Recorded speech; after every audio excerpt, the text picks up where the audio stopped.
Hello, I'm Jackie Miller, introducing today's dialogue, Stewarding Our Relations in Forests and Watersheds, on behalf of Reconciling Ways of Knowing Indigenous Knowledge and Science. Joining you today from Lekwungen territory, also known as Victoria, BC, where I'm grateful to live, work, and study. Across the continent, we've been hit by record-breaking temperatures, climate-induced forest fires, and the smoke they produce. Our watersheds are parched, with lakes, rivers, and creeks at some of their lowest levels ever. And these are just some of the pressures the forests and watersheds we and other species depend on are facing. Our dialogue today will bring together the insights and wisdom of Indigenous and non-Indigenous registered professional foresters, forest ecologists, governance scholars, whose research focuses on our relations with forests and watershed ecosystems. Before we turn to today's dialogue, I have a few quick housekeeping notes. Today's dialogue will run for approximately 2 hours. After formally introducing the session and hearing from our panel, the moderator, who I'll introduce in a moment, will turn to our Reconciling Ways of Knowing project conveners, and then to you, our attendees, for your questions. We will leave the chat feature open for you to provide your reflections throughout the discussion, but would like to ask that you direct your questions to the speakers through the Q&A box at the bottom of your Zoom screen. That's where we'll look for your questions during the Q&A part of the program. You can post your questions there at any time during the discussion once the panel gets started. We'll address all questions as time allows, and we won't be using the hand raise function today. We're recording the session, so anyone unable to participate in the entire session can view it later online, but we're grateful if you can stay with us for the entirety of the discussion. And now I'm pleased to introduce our moderator for today's dialogue, Dr. Clifford Atleo.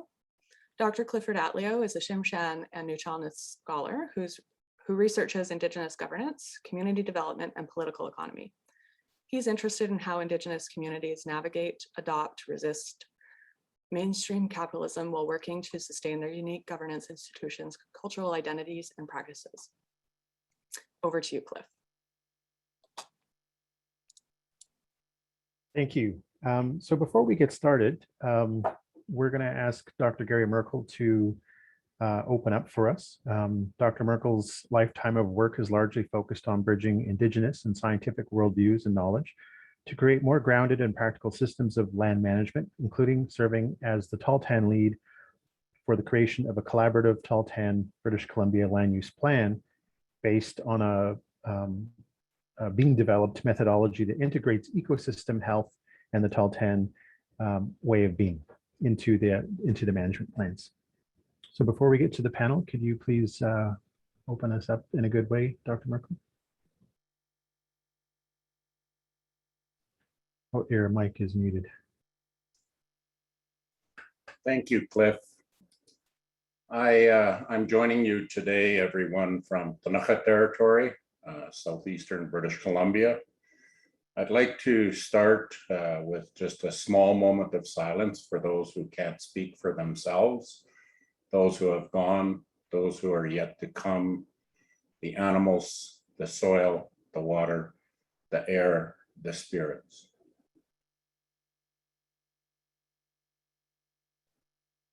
Thank you. We do that so that we keep them in our minds when we think about land. I want to start with a little bit of an opening to open our minds and think a bit like Earth, and then we will open with a small prayer, and I'll do this mostly in English.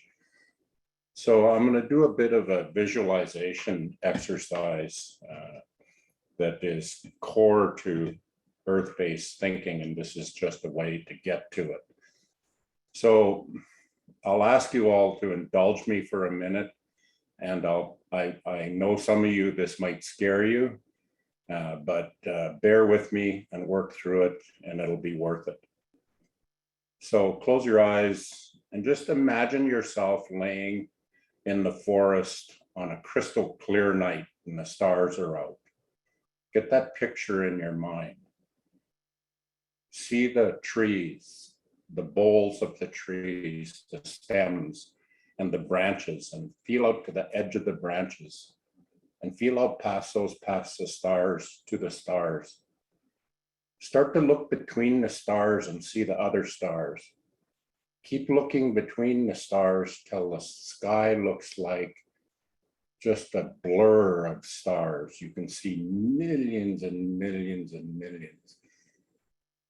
Hold that and now look backwards in your mind into the soil, into the roots of that tree, and hold on to those, down to the tips of them, down into the dirt, down into the heart and the boiling part of our earth.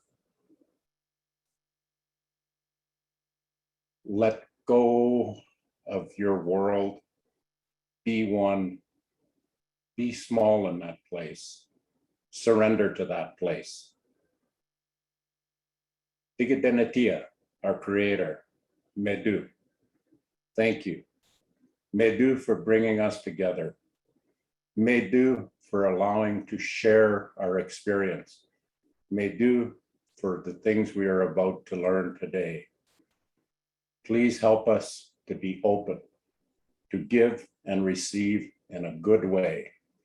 Please help us to speak our deepest truth. We ask this on behalf of ourselves and behalf of those who cannot speak for themselves. Medu, thank you. You're free.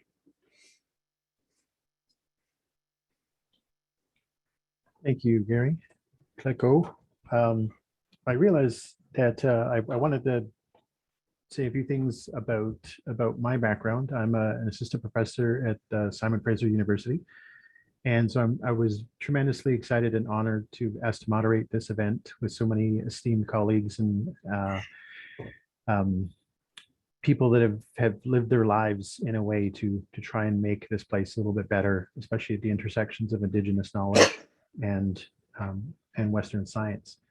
So I have three names. I'm Nuchonal from the community of Ahousaht. I'm Tsinshan from the communities of Kitsilas and Kitsimkalem, and I go by Chachim Matni, which is my Nuchonal's name. I also go by Smogit Nisnaya, which is a name and a title from the House of Nishaiwas in Kitsilas. And Gamayam is another Tsinshan name I hold. And yeah, this is always an interesting reality. I think Dr. Suzuki has more Indigenous names than me, but certainly as an Indigenous person, you often get many names throughout your lifetime. So literally as the province is burning, and today, I'm not sure what part of the world you're in, but in right now in Squamish, Musqueam, Tsleil-Waututh territories, I am almost relieved. You can almost feel the earth breathing a certain sigh of relief in a sense. And I'm literally just talking about 2 days of cool weather and clouds. And the first time I've worn long pants in like 2 or 3 months. It is definitely welcome. But at the same time, we seem to be certainly acutely aware of the, climate change not being something in the future, but something in the immediate present that we're feeling and living with every day. So with that, I want to introduce the panelists very briefly. They all have tremendously impressive biographies, which you can look at on the website in more detail. But I just do want to share a few things about each of the presenters. So Dr. Merkel, who will be presenting along with the 3 other panelists,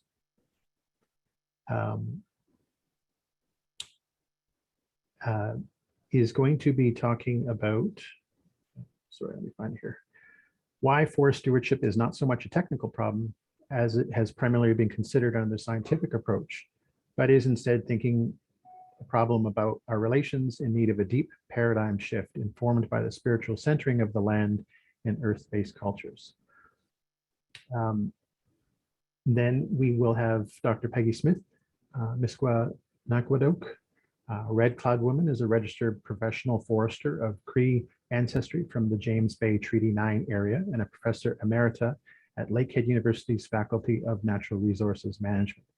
She is active in the Forestry Stewardship Council and is a member of the board of the Rights and Resources Group that coordinates the Rights and Resources International Coalition, whose members advocate for Indigenous land tenure rights. She will speak to what has changed and what has stayed the same after decades of efforts to change forest managers and what underlies this ongoing resistance to change. Next, we will then have Dr. Deborah McGregor, who is Anishinaabe and an associate professor and Canada Research Chair in Indigenous Environmental Justice at Osgoode Hall and the Faculty of Environmental Studies at York University. Her research is focused on Indigenous knowledge systems and their application in diverse contexts, including water, environmental governance, environmental justice, forest policy and management, and sustainable development. She will speak about Indigenous water security in the Great Lakes in a context in which water is seen as a commodity and the role the different ontologies underlying science and Indigenous knowledges play in shaping how each views water and our relationships to it. Then we will have Herb Hammond, who is a forest ecologist with 40 years of experience in research, industry, teaching, and consulting, which he currently carries out through Silva Ecosystem Consultants and the Silva Forest Foundation. He is best known for his concept and application of nature-based planning, which he formerly referred to as ecosystem-based conservation planning. He will speak to the need for nature-based planning and restoration and how heart-based thinking is at the core of changing our relationship with nature away from a reductionist view where nature is the other and we're its managers. So to begin with, I believe we are going to Peggy. And I'm going to begin with a question. So each of you will have roughly about 10 to 12 minutes. And then after all the panelists have spoken, we will move on to the conveners as well as to a Q&A from other participants. So Peggy, I want to ask you, can you describe what has changed and what has stayed the same after decades of efforts to change forest managers and what underlines this ongoing resistance to change? I'm sure, Cliff. I'd first like to acknowledge that I am on the traditional territory of the Anishinaabe of Gitche-Gaming, which is Lake Superior, who are signatories to the Robinson-Superior Treaty of 1850. In particular, this is the territory of Fort William First Nation. It's also an area that is home to many Métis historic communities. So first I want to talk about, or just ream off a list of things that I've heard in my last 30 years of working in this field from Indigenous communities and people about what we want. And that list starts with that we're resuming our responsibility to keep the land. It's a responsibility that was taken from us, but it's a responsibility given to us by the Creator, and it's not something that we can ignore. So we are resuming those responsibilities. We want our inherent and constitutional rights recognized and upheld. We made agreements with the Crown to share lands and resources, not to give them up. And our culture, knowledge, spirituality, and economies arise from our relationship with the land.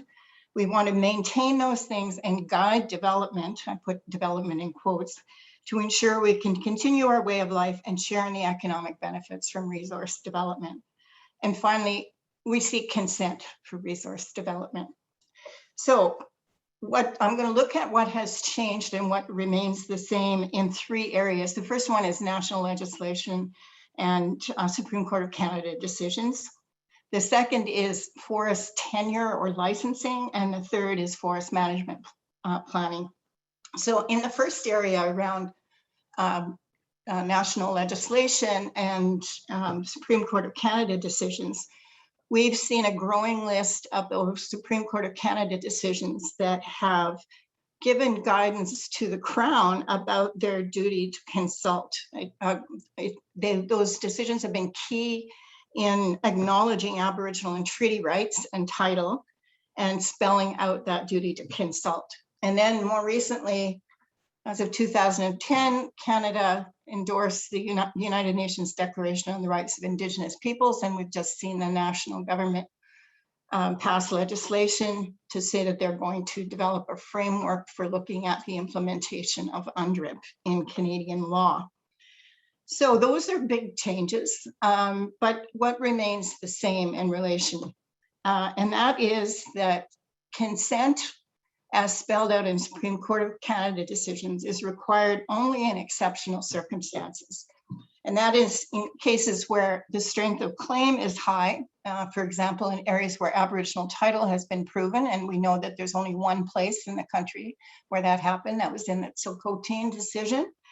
And the second thing that it's judged on is the extent of the potential infringement of Aboriginal and treaty rights. So if it's very high, on the high end of the scale, and Aboriginal title has been proven, then consent may have to be sought. But those are the only conditions in Canada under which consent is sought. And then we also have uncertainty about the implementation of these decisions, and also what the national legislation is going to mean in terms of developing this framework for implementation of the UN Declaration. The second area I want to look at is tenure and licensing. 30 years ago, well, 1982, Tsawwassen First Nation became the first First Nation in Canada to hold a provincial tree farm license. So there was the beginnings of First Nations getting involved in forest management and actually holding licenses. We went on in 1989 to see the Meadow Lake Tribal Council and Mystic Management in Saskatchewan assume a provincial license. But for the longest time, there were very few First Nations across the country. And so for various reasons, some of which are changes in provincial policy, but always also the crisis and the downturn in the forest sector opened some doors, and we now see many more First Nations holding licenses. We also see new forms of licensing in BC. We've got community forest licenses, First Nation woodland licenses. In Ontario, we've got local forest management corporations under new legislation and what we call enhanced sustainable forest licenses. So there are many more First Nations now holding provincial licenses to do forest management. But things still stay the same. And one of the major issues is that provinces still set the rules. First Nations are not co-developing the rules for forest management. When they accept a license from the provincial government, they are required to follow provincial rules. And the province continues to make key strategic decisions. I call forest management planning operational, but key strategic decisions include things like the determination of the annual allowable cut, which mills get allocated that cut timber, determination of who gets the licenses and who doesn't, the licensing and permitting of mills, and also the challenges that are inherent in accessing capital to build or purchase mills. So even though First Nations are holding more licenses, there are not that many who actually have equity in mills. There are a few, but not many. And thankfully, we have longstanding companies like Meadow Lake Tribal Council, North Sask Forest Products, who have been able to stay in the business over a long period of time. So strategic decisions controlled completely by provincial governments. And when it comes to forest management planning, we've got new rules in regulations and legislation that require consultation and consideration of Indigenous rights that come out of the Supreme Court of Canada decisions on duty to consult. Ontario Forest Management Planning Manual provides for Indigenous representatives on planning teams. In Ontario, we also have regulations that require the catalog of Indigenous values in forest management planning and how those values will be protected. But again, there's no requirement at either the operational forest management planning level or the strategic level to seek the consent of First Nations. Indigenous peoples are still outside of the provincial forest management decision-making framework. Timber production is still driving the values in forest management planning, and we have therefore a poor consideration of Indigenous values in the areas of non-timber forest products and in poor consideration of Indigenous knowledge systems. In the boreal forest, which is the majority of the forest ecosystem across Canada, harvesting methods have changed only slightly. We now have some requirements for retention of a certain amount of tree cover in clear cutting, but that's a very small change. We've got continued use of herbicides that directly affect Indigenous food systems. Indigenous knowledge systems are poorly considered, and limited consultation, that is, again, no requirement for consent. So the more things change, sometimes the more they remain the same. And the key question would be, why haven't these elements changed? And I'm looking forward to having a discussion with all the panelists about this. My conclusion is provincial governments are reluctant to share power for natural resource development and management defined in the Constitution Act 1967. So section 109, and I'm referring here to what the Supreme Court of Canada said in the Grassy Narrows decision. And that is section 109 of the Constitution Act gives Ontario beneficial ownership of Crown lands within Ontario. That provision, combined with provincial jurisdiction over the management and sale of provincial public lands and exclusive provincial power to make laws in relation to natural resources, gives Ontario exclusive legislative authority to manage and sell lands within the Keewatin area, which was the area covered by the Grassy Narrows case, in accordance with Treaty 3 and Section 35 of the Constitution Act. So the court went on to say Ontario, and only Ontario, has the power to take up lands under Treaty 3. And this is confirmed by constitutional provisions, the interpretation of the treaty, and legislation dealing with Treaty 3 lands. However, the court was clear that if such taking up by the province would affect Aboriginal and treaty rights, then the province has a duty to consult. The court said that for the land to be taken up, the harvesting rights of the Ojibwe over the land must be respected. Any taking up of lands in the Keewatin area for forestry or other purposes must meet the conditions set out in this court in Mikisew in 2005, a case from Alberta. If the taking up of lands leaves the Ojibwe with no meaningful right to hunt, fish, or trap in relation to the territories over which they traditionally carried out those activities, a potential action for treaty infringement will arise. And to conclude, sorry, I thought you were dinging me, but it's my phone.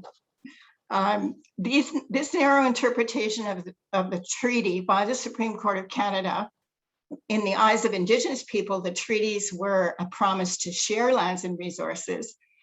The Supreme Court has not provided any incentive for Ontario to share resource decision-making with Indigenous peoples, let alone seek their consent.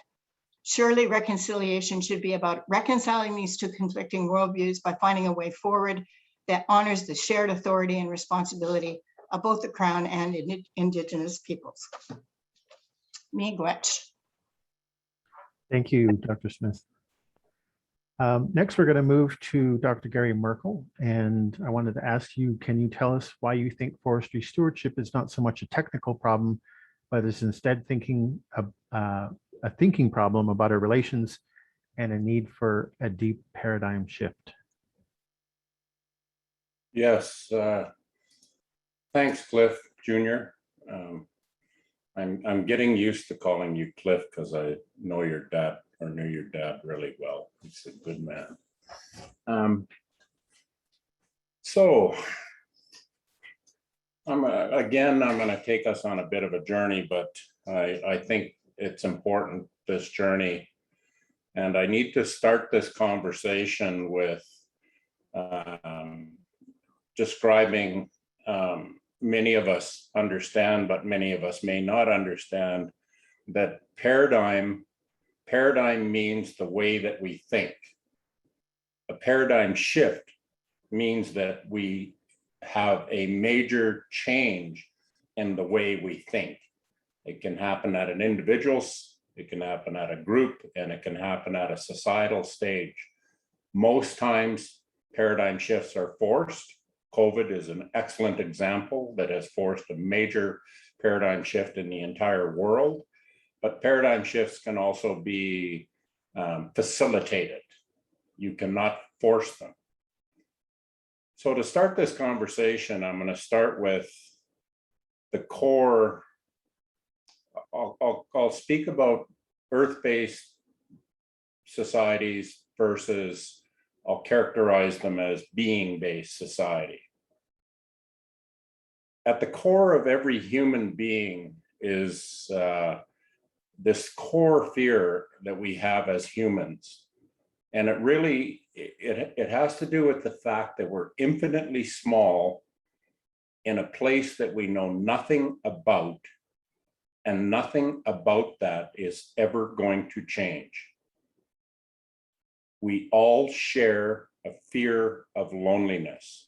This is the core of earth-based religion, is that understanding. Spirituality is how do you organize your thinking and your world so that you don't, so that you can make sense out of that, so that you can have comfort in that. And as you organize your spirituality, it becomes a religion. Somebody's trying to phone me, pardon me. Just keep getting rid of them. This is a problem with technology. How you organize that is your religion, and religions can be organized or unorganized, but it is how you make sense out of your spirituality, share it with others, and take comfort with each other in this fear. And there's bookends of how you deal with this fear. The one bookend is that we try to make ourselves seem like we're the creator and we're absolutely in control and above everything. And in fact, we make our God look like us. So that gives us a real sense of comfort and power and control. The other way is, like I did in my opening, it is to envision yourself as something incredibly small, a speck of dust in a dust storm, and just be absolutely in awe and be disciplined about living in that space, living in your place, living equal in earth, earth-based religion, being-based religion. So why is this thinking important? And I believe we need to shift much more to earth-based paradigm type thinking. I'll give you a quote. Napoleon Hill has a quote. He says, he wrote a book called Think and Grow Rich. He studied a number of successful people and how do they think. It says, first comes thought, then comes organization of that thought into ideas and plans, then transformation of those plans into reality. The beginning you will observe is in your imagination. We are currently limited right now by our imagination, our paradigm. Our management systems reflect the way we think. How we take care of land, how we live with land, reflect a paradigm that we are above land, that we are in control somehow. In fact, many of us have gods that look like us and give us the impression that we're godlike in a sense, and we take our comfort from that. Many of us also believe that the path to victory is in conquering and making others think like us versus enlightenment and expanding and deepening our understanding and building our connection. We also have this funny belief that we can regulate society into some kind of a new paradigm. We can make them think a new way. You cannot force enlightenment. You cannot force a new way of thinking. It has to be earned, and it has to be earned by each of us personally. The best we can do as individuals is to help others enlighten themselves.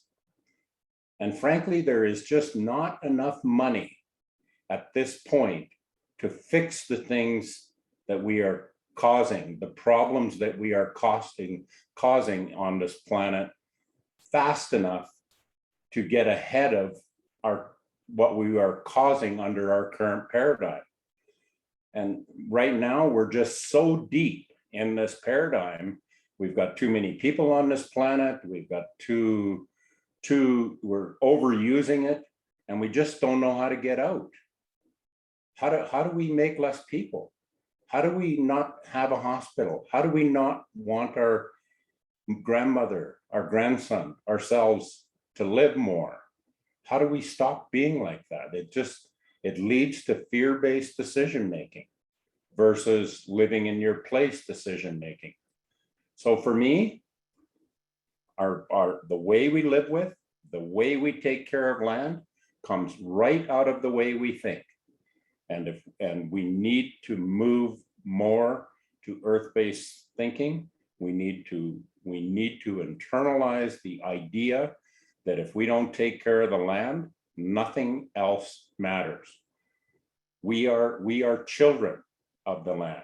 In fact, we're not even children, we're more, because we can't look after ourselves without us. It's much more. It is essential for us to survive, and our thinking has to change to that so that we can elevate our management styles and our thinking and build new tools and new ways of living with land that reflect that paradigm. And unless you change your paradigm, you're just building fancier and fancier gadgets that do something prettier and nicer, but essentially keep doing the same thing. So that is why I believe this is fundamentally a thinking issue and a paradigm shift. Thank you, Cliff. Thank you, Gary. Yeah, I often, when I go into these spaces and it's sort of multi-generational, I definitely run into that aspect of my dad, Cliff Atleo Sr., and then myself.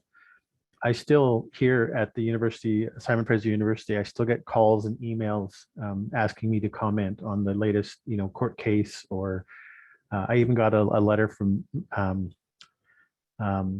Mary Ellen Turpel-Lafond asking me to be on a advisory council regarding residential schools, and I respectfully had to say, I think you're looking for my dad. He's a little older and quite a bit shorter than me, so he knows more about that than I do. So thank you very much, Gary. We're going to move next to Dr. Deborah McGregor. And I wanted to ask you, can you tell us about your work on Indigenous water security in the Great Lakes in a context in which water is seen as a commodity, and the role of the different ontologies underlying science and Indigenous knowledge play in shaping how each views water and our relationships to it? I'll try to do that. Thank you. Yeah, an honor to be here with this panel and everybody joining us this morning or afternoon, depending on where you are geographically in the country, and always a pleasure to connect with people I haven't seen in a while, Gary, Peggy, Herb, and others. So I'm going to share a screen and hopefully this works. I start teaching probably less than 2 weeks. I better get very familiar with Zoom quickly. It just keeps me in line because I love to talk about water. I like to, this is one of my favorite areas to work with. So I have to, it's my way of disciplining myself. Otherwise I can get out of control. And I'm in the wrong spot. So, whoops. Slideshow. So before I do that, because people are going to disappear, can you see this? And then I just do full screen. Okay, good. I just figure people might want to actually see water. For maybe some of you are in places where you desperately want to see, water, and so you don't have to just look at teeny little heads on a screen. So that's my Zoom life. So Nebe is the Anishinaabe word for water, and I wanted to use it to sort of contrast different water ontologies and actually where they overlap and have similarities. And ontologies is just sort of the fancy academic word for like what we understand our reality to be about something, similar to what Gary was talking about, how we think about something. But I think in a Indigenous sort of sense of ontology, also actually how you relate to something. So it's like, so you start going from like noun to sort of like verb kind of action, or taking something that's very conceptual and abstract to something that's real in terms of what you do. So Nebe is our understanding of water. Right now I'm in Toronto. A couple of days ago, I was in my community, a Whitefish River, by water. So this is also a good reminder of about where I'm from and where I get a lot of my understanding of Nebe. So again, this is just another image of, so I come from a place where we're surrounded by water and relate to water. Even though I live in Toronto, I never see Lake Ontario. You know, streams I might hear, but I always think about water in many different ways. So a lot of my work around water related to working with Chiefs of Ontario in response to the Walkerton Commission, so the First Nation submission on that and traditional understandings around water. That was sort of like what my task was over 20 years ago on this. And this is where very different sort of ideas or concepts or paradigms, I guess you could say, around water started to emerge for me. I didn't think about it too much before that, even though it was sort of like my life and surrounding my life. And how different elders, grandmothers, grandfathers, traditional knowledge holders, and others talked about water. So water fundamentally was understood to be water is life. Life itself. I mean, saying this in English, and I'm not a fluent speaker, but my parents were fluent. Well, my father passed away, but I've been around fluent speakers. So sometimes it's hard to kind of get like the real understanding of this without really understanding of language. And so, but water was understood to be life and always was considered to be a life-giving force. So it wasn't like a new thing to be concerned about water for Indigenous peoples. It was always something that we thought about, always something that we related to, always something that we generated knowledge and laws and relationships with for thousands of years. But there's a different ontology of water that I'll speak to in a minute. My son's fishing. So again, this is like right, if I were in my community, it'd be about 50 feet away, the water. So this is like the boring academic thing. So this is where I started to think about what is water? Like when Indigenous peoples are talking about water, water is a gift, water is life-giving, water is a relative, water is a living entity, water is having agency. The way that people talked about water, and you'll see this in a lot of actually international Indigenous declarations that are on water, usually in contrast when they're going to these big world water forums and they're just like, they're not quite getting it. We're going to put forward our own sort of understanding and views and relationships. This is what you'll find in dictionaries. So this is water, like the colorless, transparent, odorless liquid. No one says that. If you go to these declarations, they don't say this at all, even though you know, that's common, I would say, with science and traditional knowledge, is that we understand water in particular ways. Like if there was a Venn diagram, certainly there would be overlap. Certainly we understand water to be this too. So this is generally what you'll find in typical dictionaries. So I just went to different dictionaries and say, well, how are they thinking about water? And I compared it to what Indigenous people were saying about water. And they do talk about water in different forms, and to some extent that we are dependent on it. So then I went to the World Water Reports and thought, okay, how are people conceptualizing water in these hugely influential reports? They come out every year on World Water Day, which is March 22nd. And this is how water is understood by World Water Reports, hugely influential in terms of global water policy and governance. So water is understood in terms of hydrological processes. And Anishinaabe have their own ideas of what those hydrological processes are that relate to the relationship between the thunders and the water serpents. Like, so we have a whole idea about how all this works. And surprisingly, it's somewhat similar. But here we harvest water resources for our needs, reducing the risk of extreme situations. So it's becomes very human-centered in what Gary also talked about in his remarks. So different water ontologies. I'm calling it water as opposed to Nibe here. So again, it's water is colorless, transparent. So this is just, in summary, it can take different forms and it freezes at specific temperatures. It's also a resource, and it's also an ecological service serving the needs of people. So again, that very human centered need, which absolutely water does assist with that, but it's not the only understanding of water. So what I'll call Nibe ontologies. So Nibe is a relative for us, an entity. This is how I heard a lot of grandmothers, grandfathers, and elders describe their relationship to water. We need to take care of water like we would a relative. That's how we relate to water. And this is very much in contrast. When I'm in meetings and we're talking often to government officials, they're wanting to manage and govern water. And then we're saying, actually, we want to have a relationship with water and take care of water, be a relative, like we would take care of a relative, take care of water. In the Anishinaabe tradition, I can't speak for others, women and girls have a particular connection in relation to water, and in some cases speak for water. And we have to be safe with water as well. Like water can take care of us if we take care of water. If we harm water, then water can be harmful. So for example, if you contaminate water or poison water, then it will turn, and if we drink it, it will in turn be harmful. So we have different ideas and ontologies around water. So why it is important? So for us, it's considered to be the life-giving force. Again, that's similar to if you dig deep enough and look at enough definitions of water, they will say that, oh, water, by the way, usually at the end, is important for all life. But for us, particularly in the Anishinaabe tradition, maybe you recognize this picture here of the late Josephine Mondawmin. She walked around all the Great Lakes to raise awareness about water and try to rebuild this relationship with people with water. So we understand it to be a relationship that we have with water, and we have obligations, duties, and responsibilities in relation to water.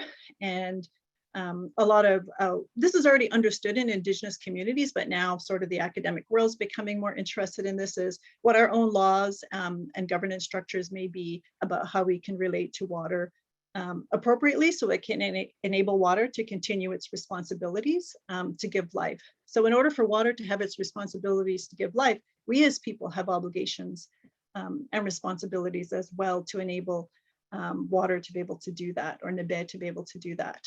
So often I'm asked to talk about water or Nebe, but it's also understood within other elements. Right now I'm asked to talk about fires sometimes, but to look at it holistically, we understand it in relation to Anishinaabe concepts of the 4 elements: fire, water, earth, and wind. They all relate to one another. So water is always understood in relation to the other elements that make up the world. So what is water? How is it understood in Anishinaabe constants from what I've learned? And there's probably a lot more to learn. My limitation may be my limitations around understanding Anishinaabe wind, the language. So water comes from the sky. So for example, rain. So water comes from that place. Water on the land, so rivers, lakes, streams. Women's water, childbirth. So we come from water. And we're also water. So our tears, our sweat, our blood. So to me, that's one of those areas where there's similarities also with, I guess, conventional sort of understandings of water. Like there's also recognition, because it's a biological fact, that we're made up of water. And that's often one of the starting places to try to get people to have a common understanding about water and why we need to take care of it. We would take care of water like we would take care of ourselves, and like we would take care of relatives. Maple syrup, another type of water. So this is my family in our sugar bush. So this water was really important because it came to the Anishinaabe at a time when there was major food insecurity. So this is in the spring when the water, you can't trust the ice because you could fall through. It started to break up. It's hard to move through the bush a lot of the times. This is more when the snow is melted. It's hard to move because you're sinking. So the sweet water comes because it's very nutritious for us. So it comes at a time of major food insecurity in the spring. So it's really significant to the Anishinaabe. And that's just an image of my 2-year-old niece getting started on working in the bush. So Nebe is also a teacher. So we learn a lot we also learn a lot from water. So again, what is a relative? Like we think about some of our other relatives. So, and water comes in different forms. And I think I got too caught up. I was doing a lot of work for Environment Canada, at the time Ministry of Natural Resources in Canada, provincially, and Ministry of the Environment. I was getting caught up in that sort of like the Western sort of understanding ontology of water. And until I did source water protection work in my own community, and then people reminded me that water came in these different forms. Like ice is really important as a form of water because people actually can travel faster to different communities and visiting when water is ice. People can also melt the ice and drink it, and snow is also important. So thinking about water in more broader understanding than typically is understood in terms of how communities actually relate to water. A large part of the work in Indigenous communities in relation to water is learning what our responsibilities, duties, and obligations are to care for water. And that in turn is reflected in our Indigenous legal traditions, which is becoming an area that's studied. This is already known in communities. Elders already know what this is. Dave Cushane can speak to this and others. So they already exist, but what we're trying to do is understand it and then try to convey it to other people So they in turn can learn with those responsibilities so they can live properly with water.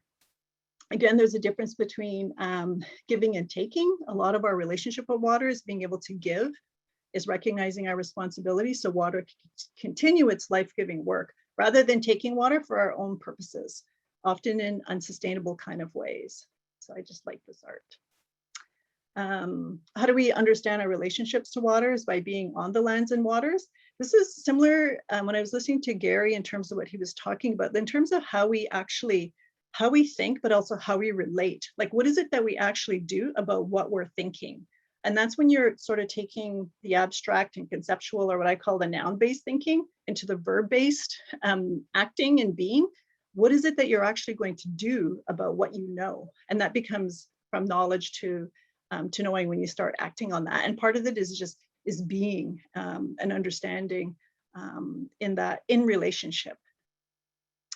So that's the end of my presentation. Hopefully it was 15 minutes, 10 minutes. I knew I threw a lot out at you, but I also wanted to just point to sort of how there's other developments that are sort of bringing like two different ontologies of water together. Some of it is the rights of nature. I mean, it is coming from a common law perspective, but it is trying to understand water in a different way within, a Western sort of legal framework, the personhood of water. So water having personality is not unusual for Indigenous people. The late Josephine Mondawmin, she talked about how each one of the Great Lakes had its own personality, and she worked to understand what that personality is. And when we think about this in relation to management and governance, in an Anishinaabe context of our relationships, obligations, and duties, we understand that we're mostly governed by water because we are water.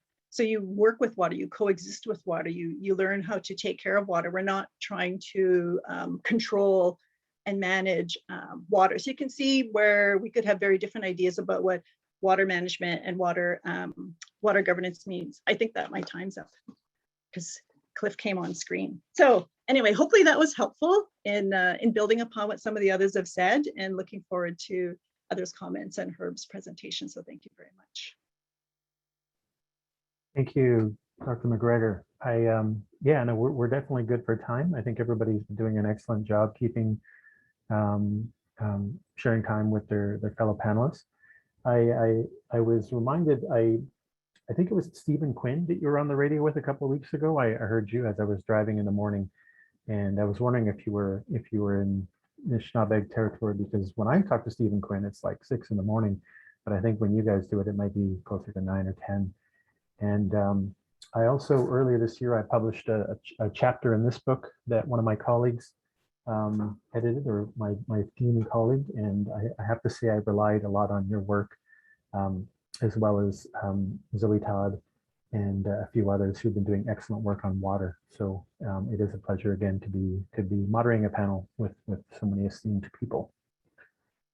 So we're going to move next to Herb, and Herb, I was going to ask you if you can share your thoughts with us about how heart-based thinking is at the core of changing our relationship with nature away from a reductionist view where nature is the other and we're its managers, to a more comprehensive nature-based planning and restoration approach.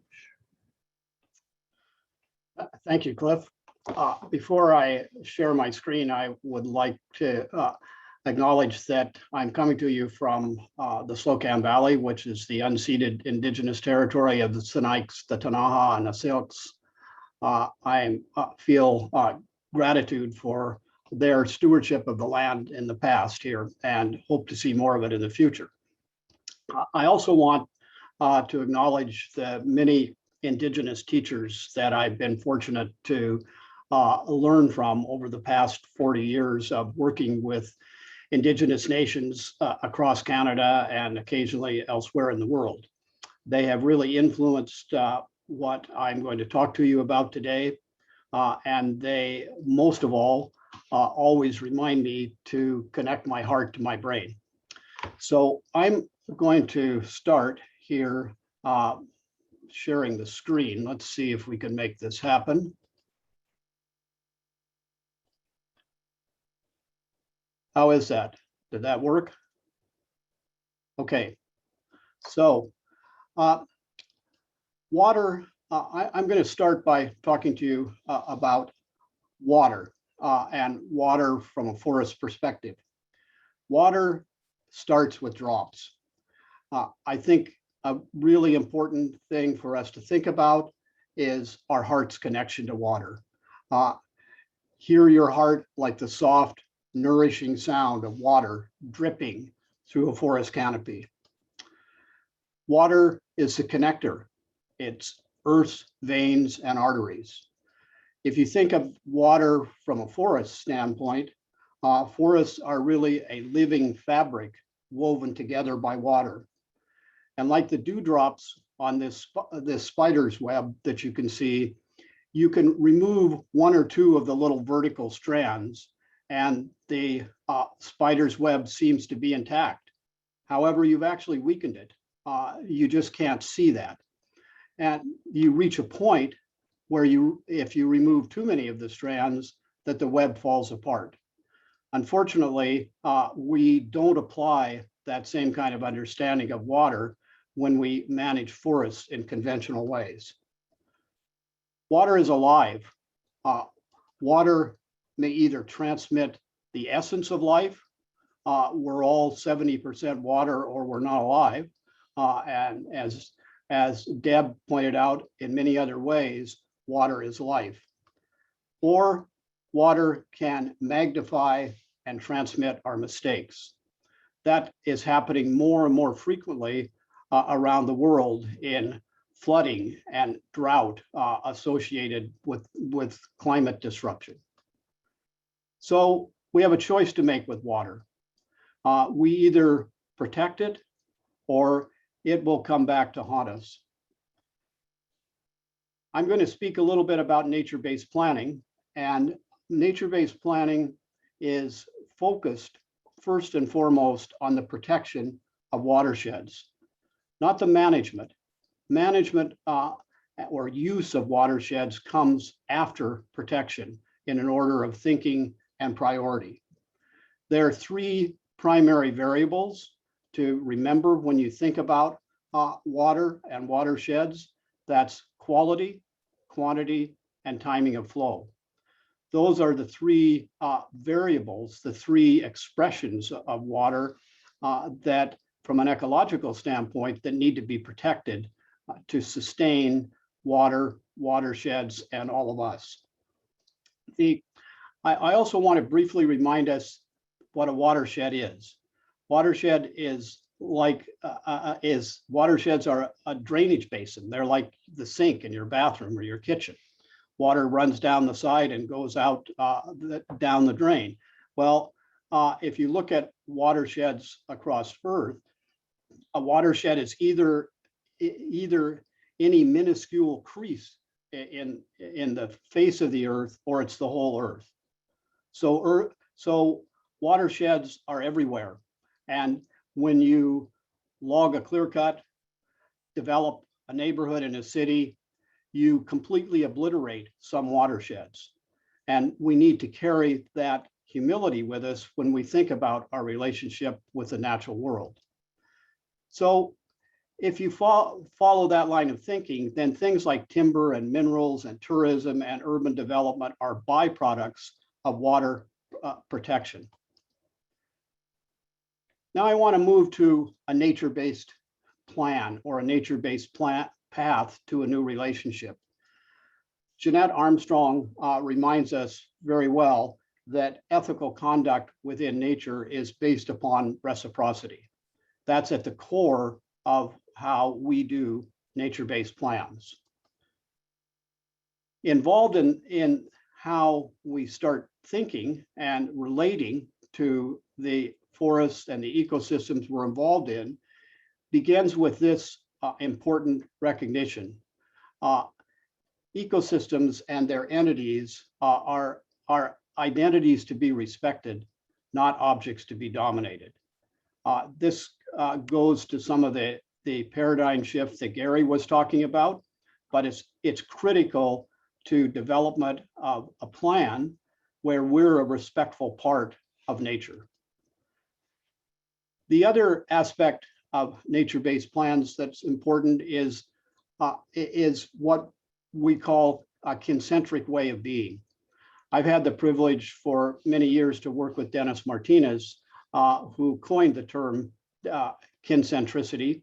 And he reminds us that kincentricity is indigenous land care, a way of life that includes relating to all life as kin and to the earth as a nurturing mother. He goes on to remind us that if you have a kincentric view, there are no natural resources. When those beings are your kin, who must be approached with respect before harvesting. So a kincentric view not only changes our view of the world, it changes our language. And I want you to note on the right of this diagram that that's a schematic view of a nature-based plan. There, note that economies are part of cultures, cultures are part of ecosystems. So it follows from that simple logic, if you protect ecosystems, you always have healthy cultures. And if you have healthy cultures, you always have healthy economies, because all an economy is people relating to people providing the goods and services they need, with an emphasis on need. So if we follow that line of thinking along the practical development of a nature-based plan, the first principle is focus on what to protect, then on what to use. And what to protect are fully functioning ecosystems, from the scale of this darning needle or the insect on a bluebell to whole watersheds. So that way of thinking, focusing on what to protect, then on what to use, is scalable from the very smallest to the very largest.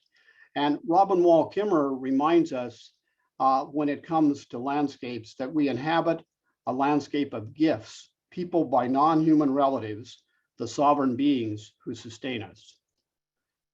So in the way to achieve those principles and goals in nature-based planning is through what we describe as a network of ecological reserves and cultural reserves.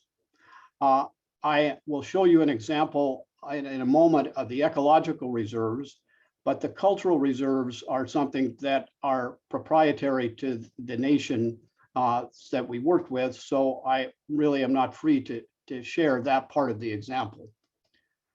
And that's done just like we spoke about in terms of the different scales. This is done at multiple spatial scales. As much as possible, we want to start from as large an area as possible. So let me give you an example. This is an example of a fairly extensive nature-based plan that we did for Innu Nation. I'm happy to say, and I was reflecting on that when Peggy was talking, that this plan kind of turned upside down the conventional idea of forestry in Nitassinan, the Innu word for Labrador. And I'm happy to report that that plan, I recently learned from Innu lawyers, is still the law of the land in Labrador.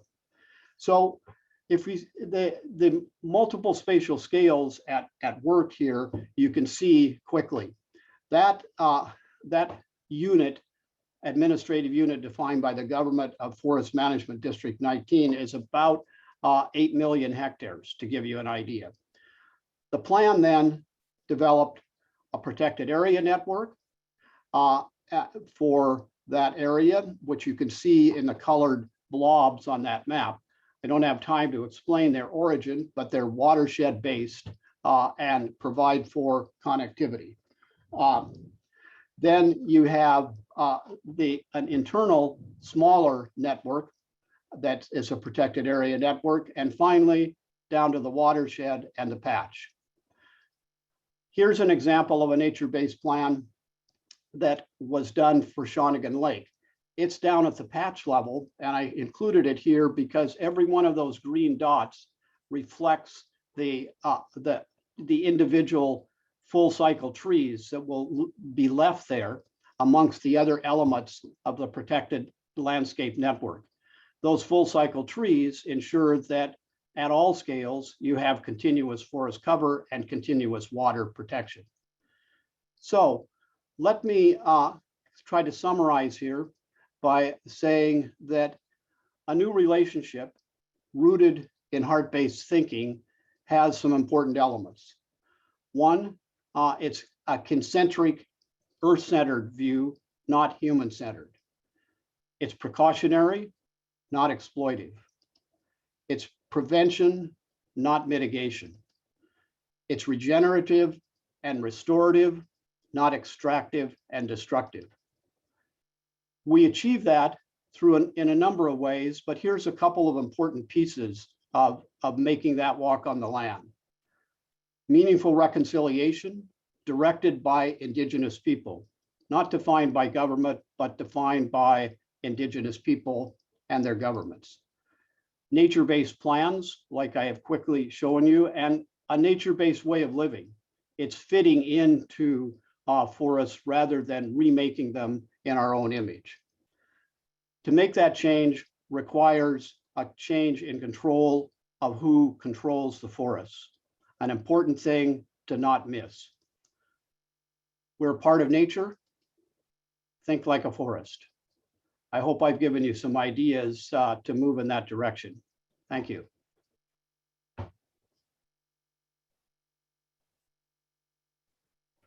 Thank you, Herb. Wow, you guys all did a tremendous job of staying under time. Thank you very much, everybody, for working together on that. So we're going to move to the next portion of the morning, and this is bringing in our Reconciling Ways of Knowing conveners. So this is Nancy Turner and Miles Richardson and David Suzuki. I'm not sure who wants to go first. These are probably the most intimidating folks to try and moderate, but I see Nancy has unmuted her mic. Thank you. Thanks ever so much, Cliff. And I want to let you know that I'm here in the traditional territory of the Snuneymuxw Nation off Vancouver Island, on a little island called Protection Island. And I want to thank the panelists, our moderator who did a superb job, and all of the people who have participated, who are listening and learning from this event.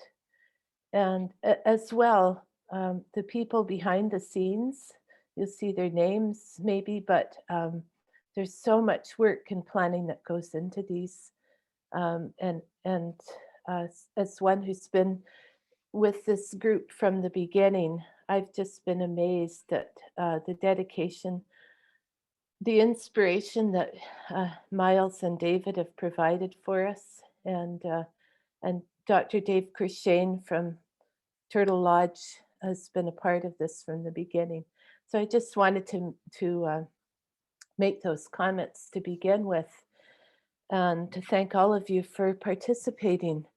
And I don't have too much to add, except maybe just to go over what we've just been learning about, starting with Peggy's really informative presentation on what's been happening in terms of laws and tenure and regulation, and the underpinnings of different conventions and declarations that inform the decisions that we make, but also the information that she provided. Like in Ontario, the province sets the rules and key strategic decisions, not Indigenous partners or Indigenous participants in resource use. And that's something that I think needs to change. Timber production is driving forest management planning, is what she said. Gary talked about a paradigm shift and living in your place, earth-based thinking. And a quote that I remember well, if we don't take care of the land, nothing else matters.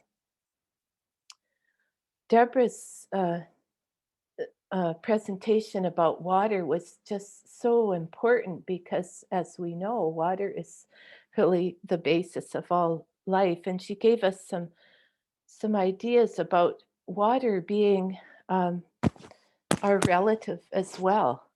Nebe. I love that word, nebe. And the importance of language, because there are many words in Indigenous languages like nebe that have a far greater, include far more information than just a simple word.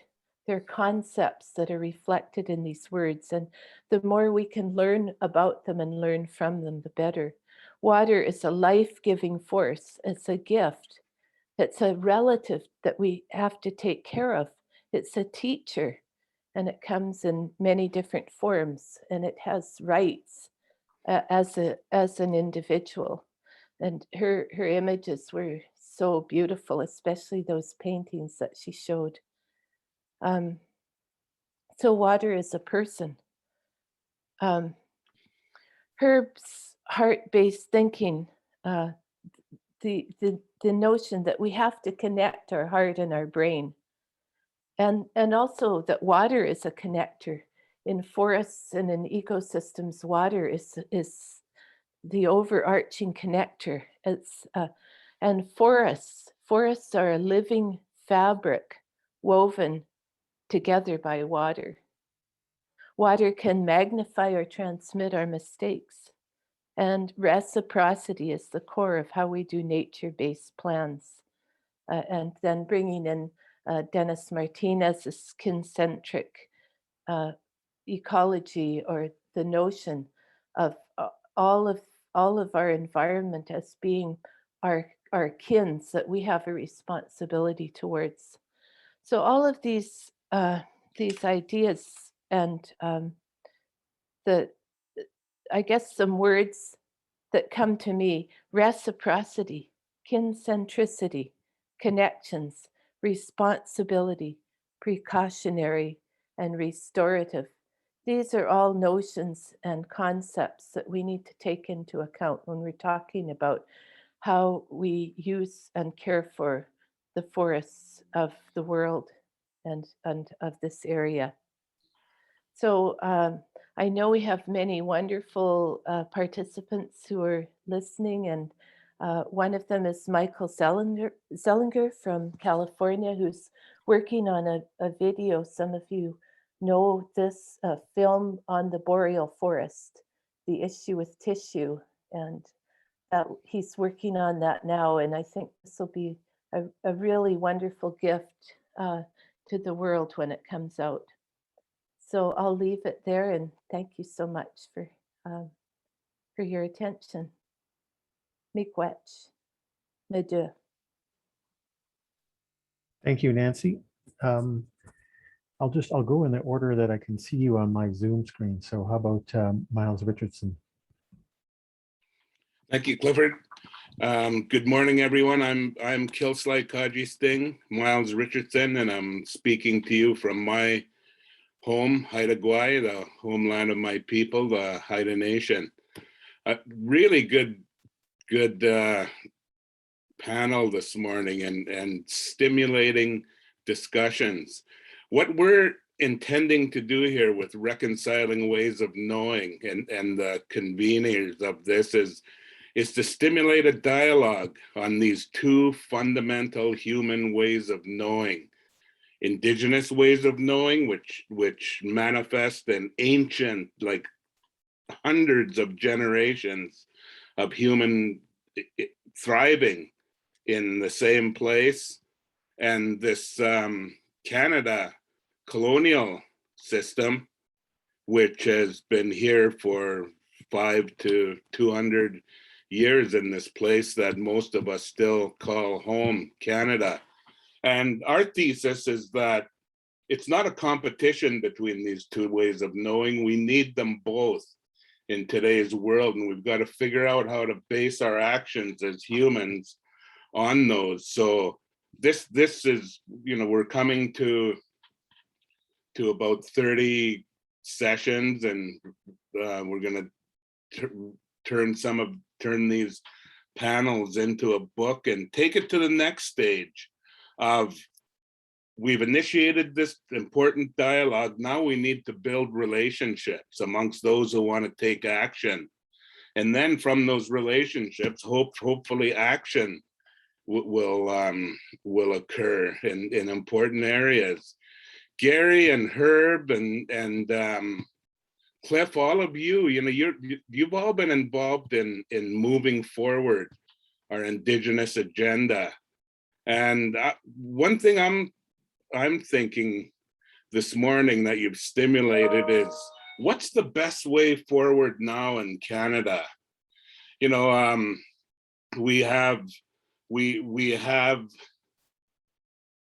agree, I think, that reciprocity is an important principle that governs an Indigenous way of knowing. That reciprocity begins with a responsibility.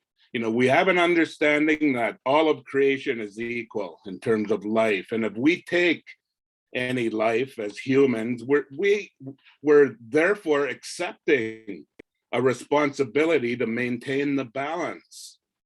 That's part of our human ability. That's part of what we accept as being human. And Indigenous people share that fairly broadly, and it's being referred here as reciprocity. Now, we haven't been very effective in changing what Gary referred to as these competing paradigms. I'd say the Indigenous way of knowing manifests an Indigenous paradigm by each nation in their place in its own way, but many similar principles that we're talking about this morning. That's in competition with this Western or colonial or Canadian paradigm. And the competition is about, face it, it's about power. It's about ownership, it's about title, and it's about power. What's the best way forward? Do we just patiently put forward our knowledge and hope it's picked up and informing us to become better humans, or do we assert it? Do we find ways within our means to assert it? That's the question I have that I have in my mind this morning, Gary. And I guess I know you've been involved in this, and you're Tahltan, but I know I've watched you work with the Ktunaxa too, and Ktunaxa have been very patient, and they're asserting the grizzly bear spirit. They lost in the Supreme Court, but they've prevailed in terms of, as a government authority in their territories, asserting their responsibility to protect the grizzly bear spirit. So, but they've asserted it, I would say, very softly, but very successfully. Anyway, that's my question. What's the best way forward for this?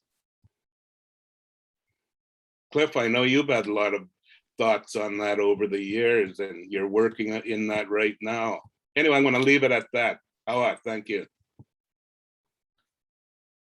Thanks, Miles Klecko. Gary, did you want to chime in there? Yeah.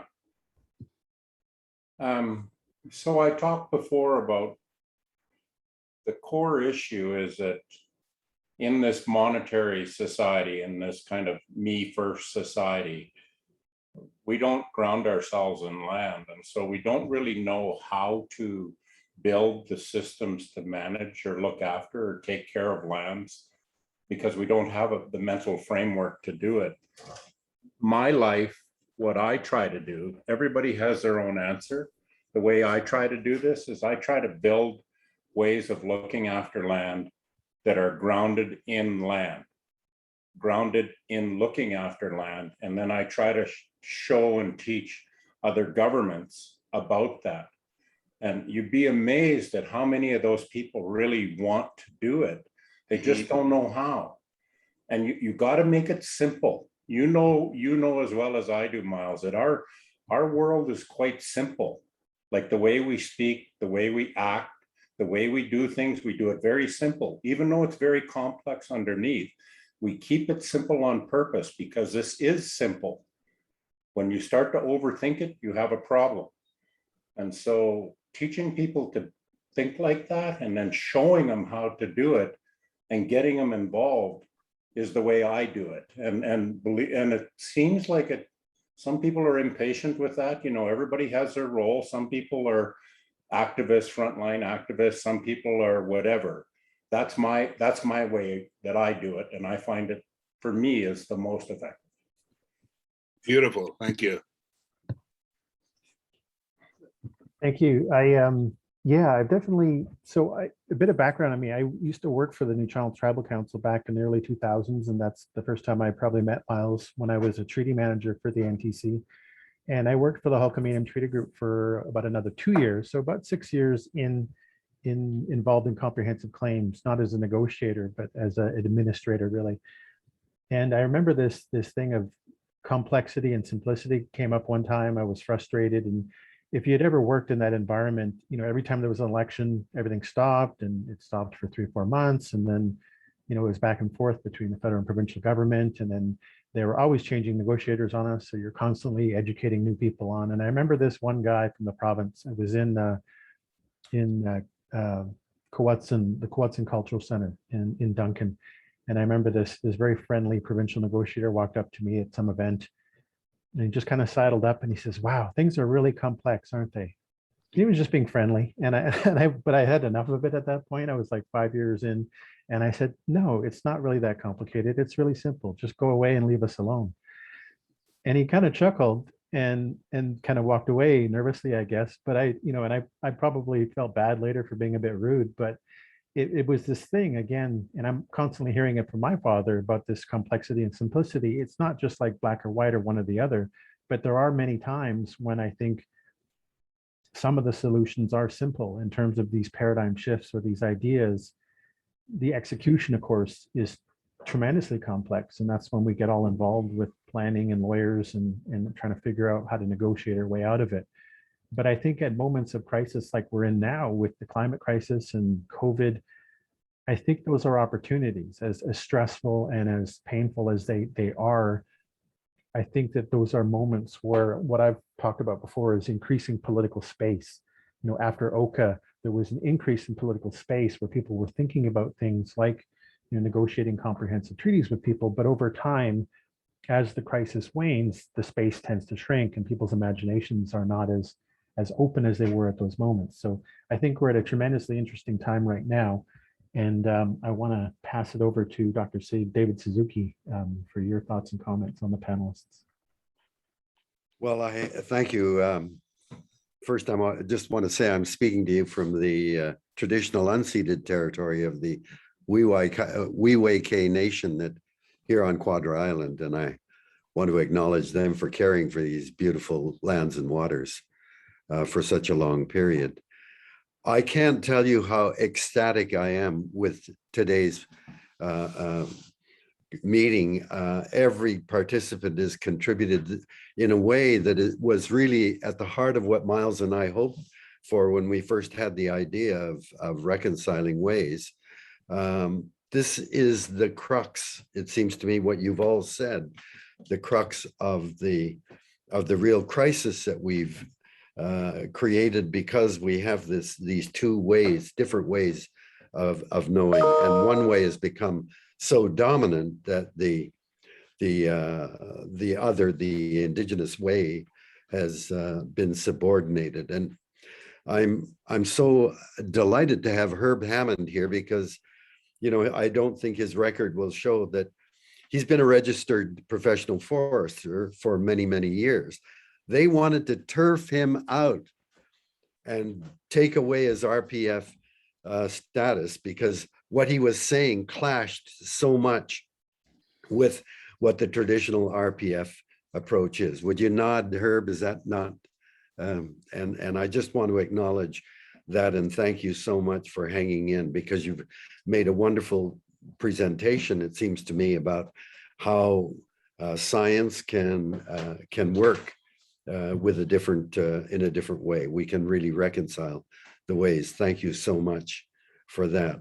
I have to, because you've all touched on the fact that we really do need, as Gary says, a paradigm shift. And I'm sorry, but I'm going to take a few minutes just to tell a story.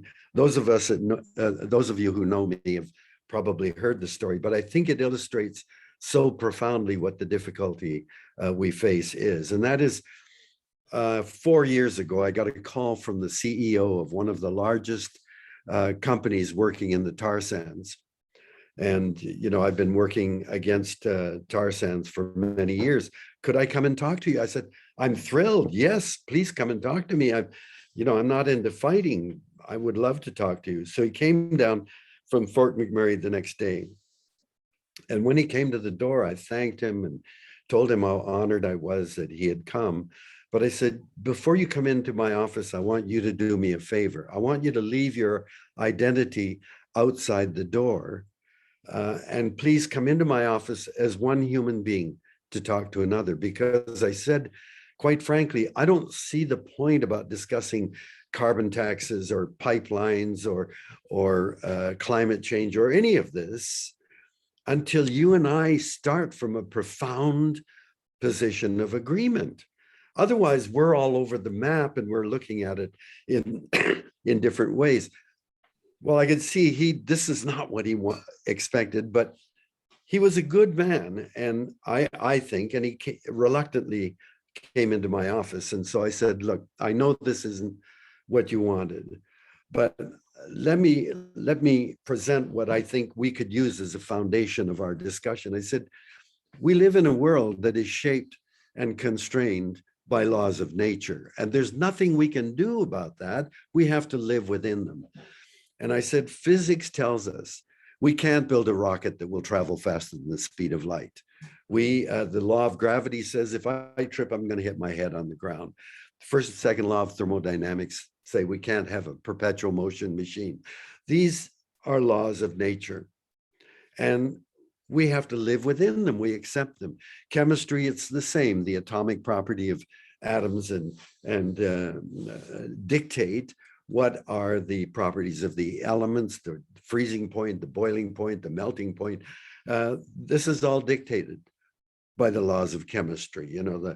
The diffusion constants and the reaction rates, those are all set by nature, and we work within those laws. And in biology, it's the same. So every species has a maximum number that can be perpetuated indefinitely, and that's set by the carrying capacity of ecosystems. Humans aren't confined to ecosystems, but the biosphere is our zone of life, and the biosphere dictates the carrying capacity for the human population. And I said, you and I, Mr. CEO, we're animals. I'm a biologist. We're animals. I could see he didn't like, we are insulted by being called an animal. You say if someone was at a party last night and he was just such an animal, it's an insult, but we are animals. And I said, Mr. CEO, what do you think is the most important thing that we all need as animals? And instead of giving the answer immediately, he went, well, and I could see he's thinking a job, money. I said, if you don't have air for 3 minutes, you're dead. If you have to breathe contaminated air, you're sick. So please, would you agree with me that clean air is this gift that we get from nature and that we have to protect it to maintain it for all other living creatures on Earth? And I said, it's the same. You and I are 60 to 70% water by weight, but our bodies leak water. And if you don't have water for 4 to 6 days, you're dead. If you have to drink contaminated water, you're sick. So clean water is like clean air, a gift from nature that we have a responsibility to protect. And it's the same with, well, we can last a lot longer without food, but food, 4 to 6 weeks without food, we die. And most of it is grown in the soil, and clean food and soil is like clean air and clean water, this gift that we get. And all of the energy in our bodies that we need to move and work and reproduce, all of that is sunlight captured by plants in photosynthesis and converted into chemical energy. And so photosynthesis is like clean air, clean water, and clean soil. And finally, these things that indigenous people call the four sacred elements, earth, air, fire, and water, are cleansed, replenished, created by the web of living things who are our relatives. So I said, if other things, corporations, the economy, politics, governments, laws, or the judicial systems, these are not created, or these are not forces of nature, they're human creations. We can't change the laws of nature, but we can change certainly the things that we create to fit within the laws of nature. I said, Mr. CEO, if you will shake hands with me and agree, I will do everything I can to help you and your company. Well, of course, he couldn't. He couldn't shake hands, because if he went back to his shareholders and said, look, I had a discussion with Suzuki, I agree, our company must not do anything that will destroy or contaminate or pollute the air, the water, the soil, he would be fired within a minute, because that's not his job. And so he was a good man. He couldn't shake hands with me because he's constrained by the system within which he operates. And that system doesn't care about those other things. And that's why the story illustrates why what Gary is saying is right. We're all stuck in these constructs, and if we can't see a different way, a different paradigm within a different paradigm, it just seems to me that we're stuck. And you can see the challenge right now when we are faced with this existential crisis of climate change. And the discussion is still going on about, well, jobs and the economy and what do we do, the fossil fuel industry, and we're just not meeting it the right way. So I just thank you all for this presentation. Thank you for all of the people that are participating. And this session especially, I just hope it gets out there and is amplified in many, many ways. Thank you. Thank you, Dr. Suzuki. I was reminded of a couple of things. I always joke that I don't meet too many high mucky muck folks, but every time I do, I'm always curious about in what way we can have discussions. And so what I mean by that is, so far, I've met the presidents of universities, I've met vice presidents, I've met deans, and so far I've been able to have real conversations with deans. But any higher than that, and it's like that experience you have with the CEO. You can see wheels turning, and you think, oh, I need talking points, or I'm vulnerable because of the system I live in. I can't sit as a human being. So I've always had these very interesting experiences to see when people feel constrained and when they are still able to relate as a human. And Miles, for example, Jody Wilson-Raybould, we were friends from back when she was a treaty commissioner. And I got to meet her, or I got to see her again when she was Attorney General, and we just happened to be at the same event that Tony Pennicott organized here at SFU regarding reconciliation. And I was really curious in my mind. I was going to go chat with Jody, and I was like, is this going to be Jody, or is this going to be the Attorney General? And I was so relieved, honestly, that it was Jody. And it was like Jody and Cliff could just chat for 15 minutes. So there is some value in that. And I know, being a professor, I've really enjoyed, you have these interactions, and it very is different when you have an interaction with a student or a group of students for 14 weeks or even a couple of years in a supervisory role. It's different than just this one-off talk or debate or what have you. So I think relationships definitely are at the center of that. I also wanted to pose this question to the panelists, I guess, or this idea of a paradigm shift and what that might really look like, or what that might look like in practical terms. I'm reminded of Idle No More, And I hate to believe that Idle No More started like, was it 8 years ago now, like 2013 or 2012?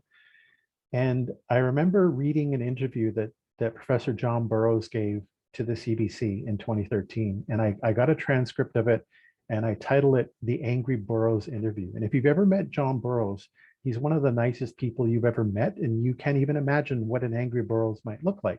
And I kind of jokingly referred to that, but if you ever get a chance to read that transcript, he basically says this is a crisis of unprecedented proportions. The country is broken, the laws are broken, and that's really unlike Burroughs if you've read some of his previous work. But he was really calling for like a spiritual shift and this paradigm shift that we've been talking about. So I'm just curious what any of the panelists might have to think about that. I know Gary talked about it as, sometimes a crisis, sometimes it's involuntary and sometimes it's voluntary, but in your roles, in the work that you do, when do you see this as, when do you see encouraging signs of paradigm shifts?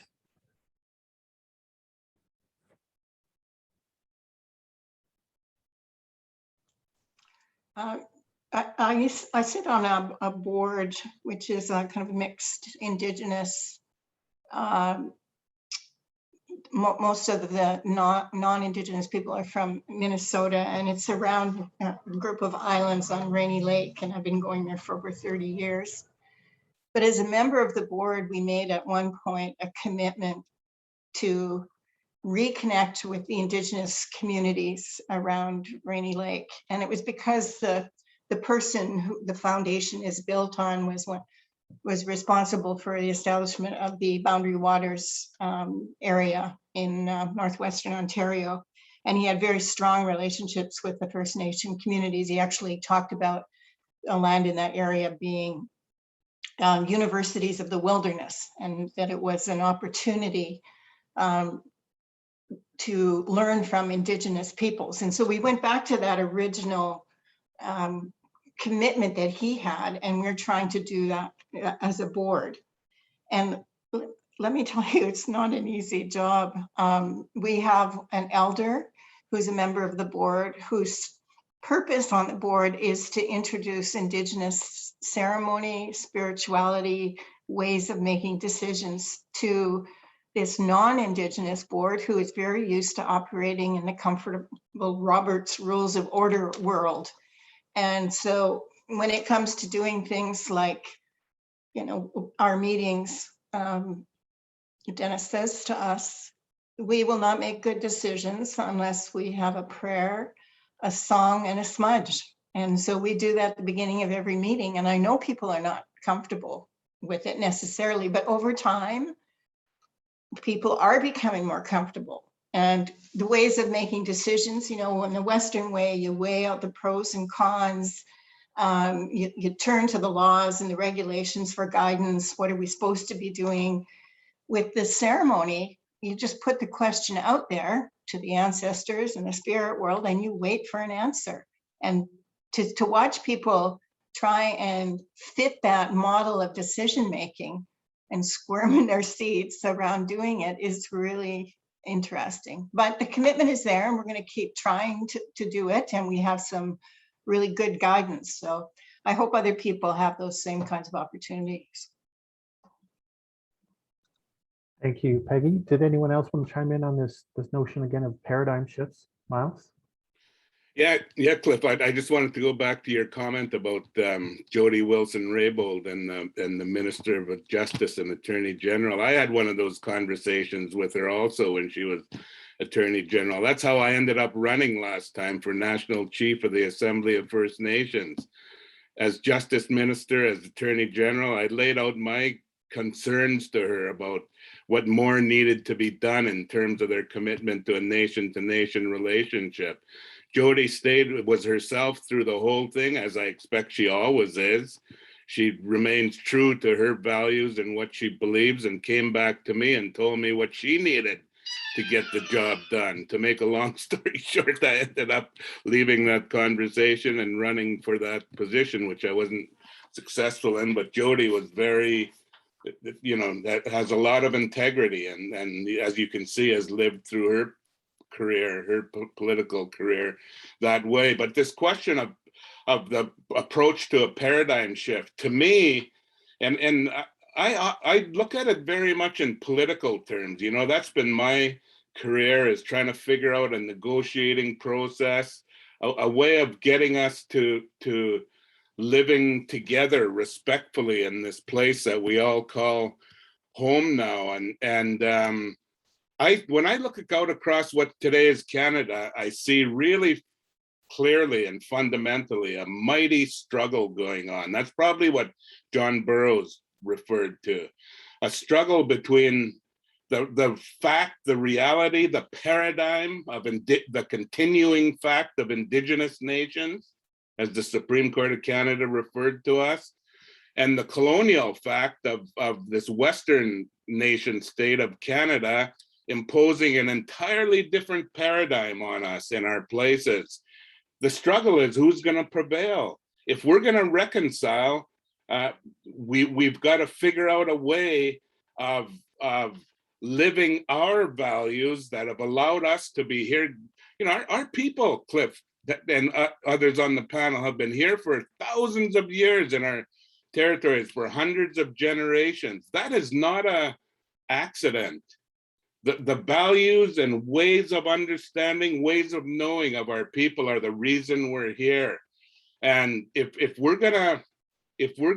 we really believe, and if the Haida Nation has had any success, it's that our elders stood up, you know, over 30 years ago and said, look, pushing for justice and the goodwill of Canada is really not working for us. They said, we as the living generation have a responsibility to our life source, to Haida Gwaii, and the future generations. Now we got to do something about this. It doesn't matter if we become extinct as humans, doesn't matter whose fault it is. We're all in this together. Let's understand that. Let's get that. And we've got to make changes in terms of how all of us as humans relate to, this is our responsibility, Haida Gwaii. Other nations have responsibility for their places. We've got to get that under control. Our strategies, we're close. We're not there yet. We've got a ways to go, but that's the challenge. Now, do we bonk each other over the head? Do we persuade each other that our way is the better way?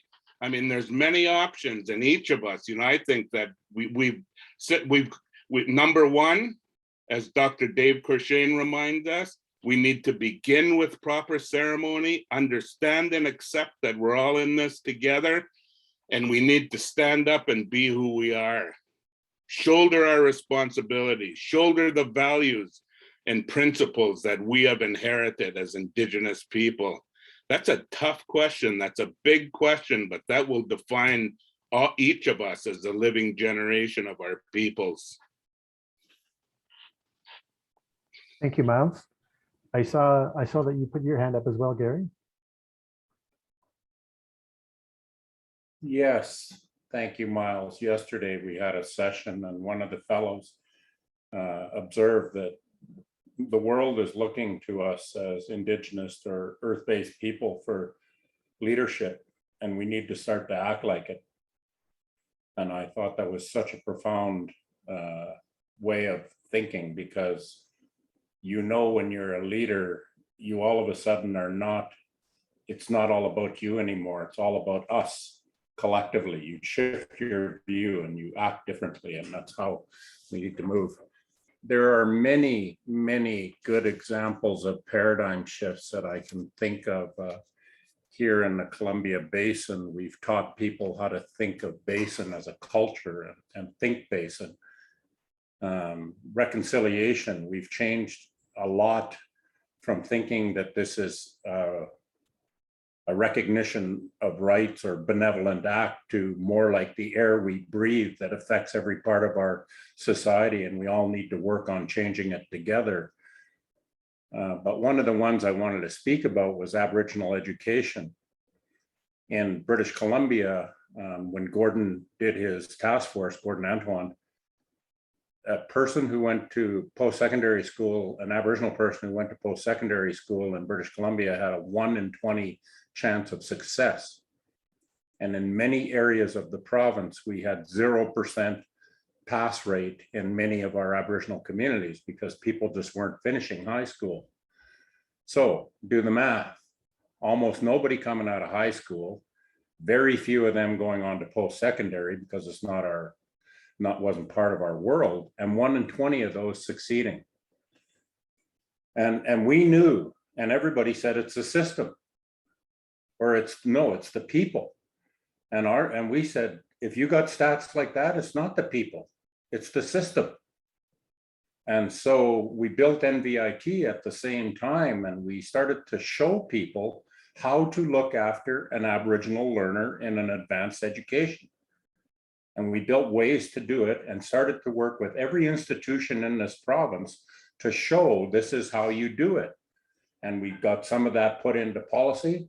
And today in British Columbia, an Aboriginal person who goes to post-secondary has the same chance or slightly better than any other student of success. And the notion that these people are dumb is pretty much gone. But that took time. People, you can't just go, poof, you're enlightened. You think different now. Because people started from a paradigm of the dumb Indian and had to work through that because it's part of the air we breathe. The same paradigm we are going through right now in British Columbia on our forests. We manage our forests for timber, subject to constraints, for resources, subject to constraint, ecosystem health, wildlife health, water, all those things are constraints. We are trying to shift our paradigm to look after ecosystems and take care of the health of ecosystems and take care of the health of land and take what it gives us, not take what we want and try to minimize our impacts on those other things, but flipping our paradigm. That is a very difficult task as well, because this province was built from a timber-centric view. It is a societal shift of a magnitude that is going to be difficult and is going to take all of us to push for a long time. And I have to believe we're going to get there. And it's the same with this, and especially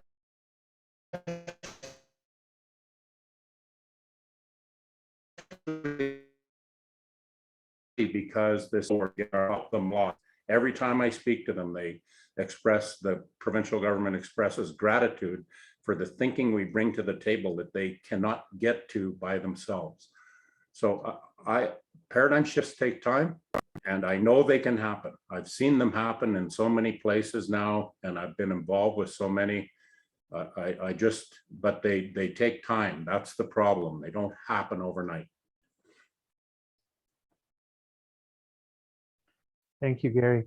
While everyone's been speaking, a number of things that I teach about kind of resurfacing again. There's an interview that is part of the readings of one of my courses with Anne Spice and Frida Hewson from the Unistoten. And one of the things that Frida talks about was critical infrastructure and the ways in which critical infrastructure has been utilized by the state, by the government and the RCMP to vilify people that are protecting their land. How even in the language of the laws, threatening critical infrastructure is, I'm not a legal scholar, so I don't know exactly, but is part of this notion of even potentially being a terrorist or an eco-terrorist, that you're threatening the economy. And I really thought it was interesting the way that Frida flipped that and said, our critical infrastructure are these rivers and these streams and this land and these forests.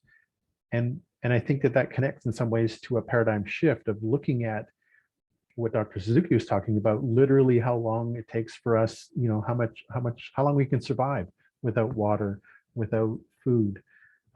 This reciprocal relationship, this interdependent relationship is definitely, I think, has to be a part of that paradigm shift. The other thing that I'm curious about was, Nehiyah scholar Wanda Watney I haven't read all of her works, but in one particular area, I remember she talked about reasonable profit, and as opposed to maximum profit or profit maximization in a very sort of conventional capitalist sense. And I'm curious if any of you think about, this notion of change is taking time. Sometimes we have starts and jumps or opportunities, and sometimes it feels like it's happening really slowly. Are we, and I'm trying to weave in a couple of questions here that have come in from viewers.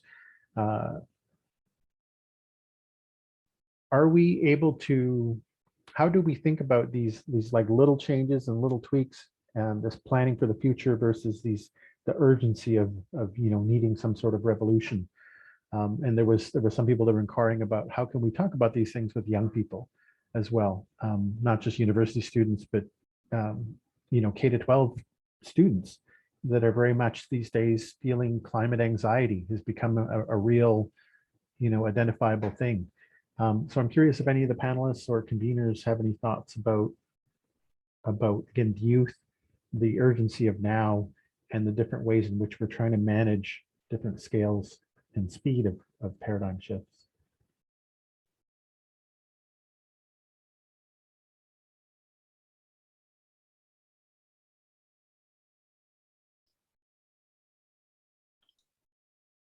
He can't see you raising your hand if that's what you're doing. I see that Herb and Peggy have unmuted. Who would like to go first? Go ahead, You Peggy. go. No, go ahead, Herb. You didn't speak. You haven't spoken for a while.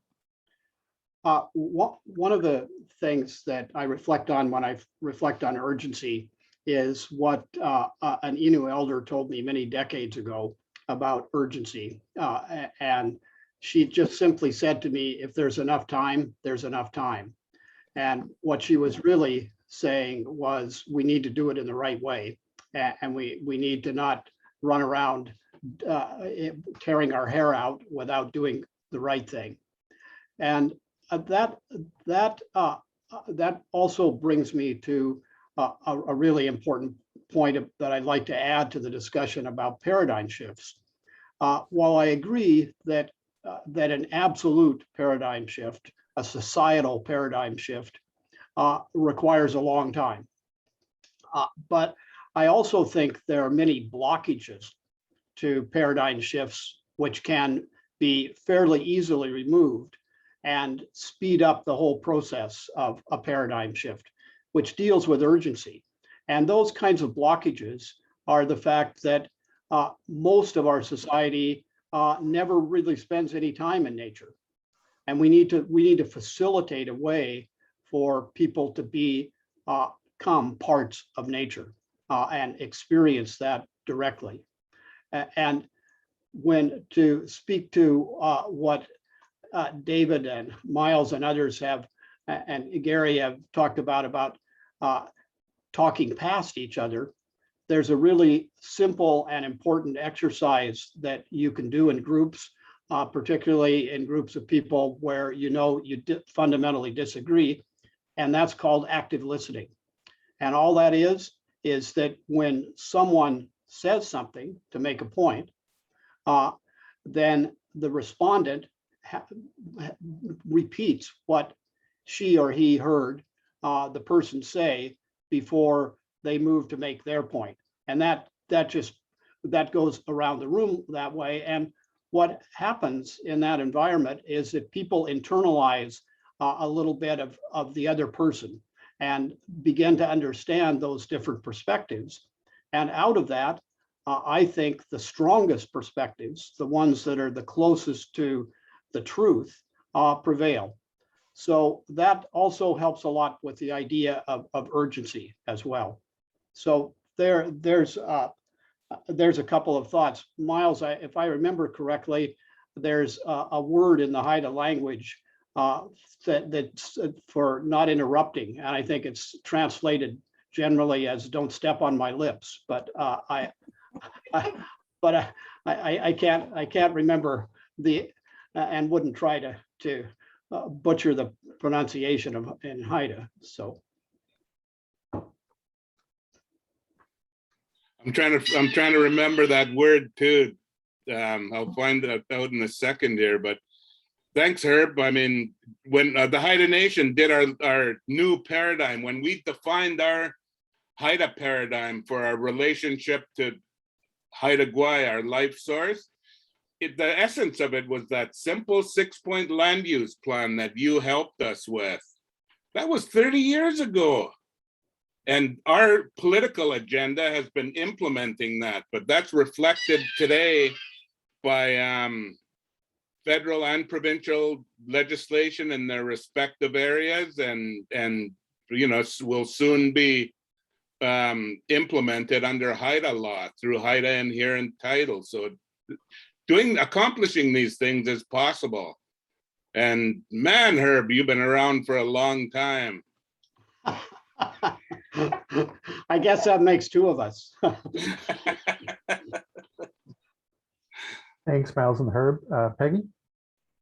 Yeah, well, thanks, Herb, for that teaching about active listening. And Miles, thanks for the comments about Haida Nation, because I've followed the Haida Nation's work around forest management and have visited a couple of times and worked with Colin before in the past.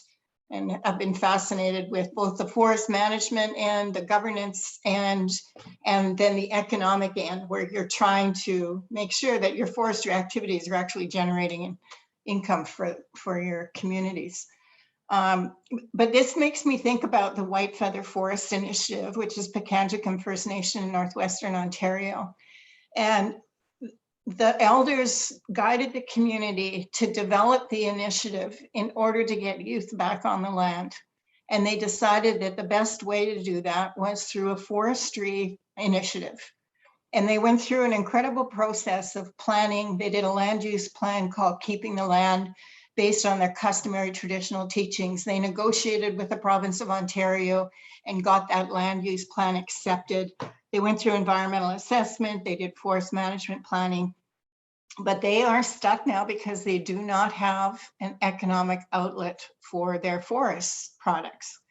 And they're committed in their process to best end use or highest end use. So they don't want to just go in and cut down, which is some pretty productive Jack Pine Flats areas in Northwestern Ontario in a greenfield. It's never been under a logging operation before, but they have some fairly valuable timber there, but they have no way of getting it to market. And they've been trying to do that for at least 10 years now.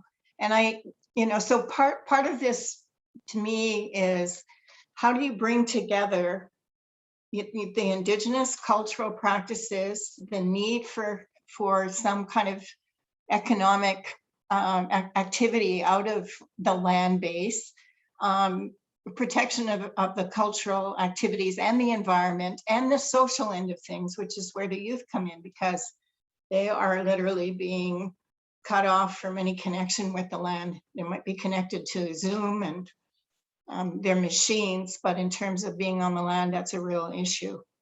So I look to the White Feather Initiative, and I wish I could do more, to help get something positive established in terms of economic renewal. But man, it's tough. The forest sector is not an easy place to be. And it's not, and it's an international trading system that requires certain things from certain areas. And if you're outside of that perimeter, you're done for. And that is, in Canada, it's dimensional lumber, it's pulp and paper, that's the business. And if you want to get into something like value added, it's like good luck to you in terms of trying to establish a market and selling your products and getting that highest end use value. And that, Peggy, just to add to that, that's a really important point. But what's blocking both paradigm shifts and reasonable change in forestry? One of the main blockages is tenure. Colonial governments have given, and given is the right word, because the initial tenures were basically not paid for. They have given the land into private control through a tenure system that exists in every province across this country. And the way those tenure systems are set up is the government is obliged to renew those tenures. They're only canceled for two reasons: at the discretion of the private company and or for mismanagement. I was involved in one of the only big case trials in BC to take away a tenure for mismanagement. It was Tree Farm License 1, ironically, in the Nass Valley. And I worked with the NISCA on that. Without boring you with all the details, you can read public report number 4 of the Ombudsman if you want. But what happened was, what came out of that was the Ombudsman recommended cancellation of the tree farm license for cause and turning it over to the NISCA for their management and control. What happened in the legislature, the Ombudsman got fired, and that was the first of my trumped up ethic cases from my alleged professional association for taking on the timber industry. So if we want to further a paradigm shift, if we want to see different things, then we have to abolish the tenure system. And I would suggest that it's also at the root of why we can't have honorable and just treaty agreements too, that it blocks that big time. So I just wanted to add that point, because I think it's kind of like the elephant in the room. We talk about a lot of symptoms, but don't really deal with that cause. Thank you, Herb. As with any, invigorating, interesting panel, I know that we could go for another hour or two, but we are coming up on time. So I want to thank the panelists and the conveners and the organizers of this.